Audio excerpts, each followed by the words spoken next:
and you find Ashulia, a town which is home to scores of clothing factories, serving some of the world's best-known high street brands. And the men were packed in like rats. Experts believe conscientious consumers are likely the only ones who can effect real change. According to the U.S. Department of Labor, a sweatshop is a factory that violates 2 or more labor laws. Sweatshops used to produce clothing have little to no regulations and have very poor working conditions for the workers. According to DoSomething.org, developing countries have approximately 250 million children ages 5 to 14 working in these conditions. The people working there are subject to verbal, physical, and sexual abuse from their supervisors. Many safety standards are overlooked. In 2012, a sweatshop in Bangladesh burned down and at least 117 were killed and many more injured because the fire exits were blocked.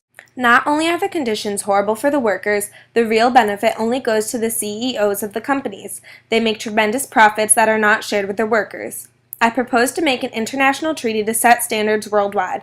This would make companies have no incentive to move overseas. American companies would stay in America because of lower distribution costs. For countries that aren't as developed and can't afford such standards, they would not be allowed to sell items to countries on the treaty. This would give them an incentive to develop the set standards.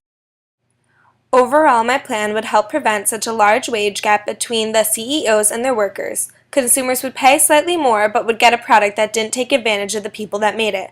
More U.S. jobs from companies not going overseas means more money circulating in the U.S. and more growth.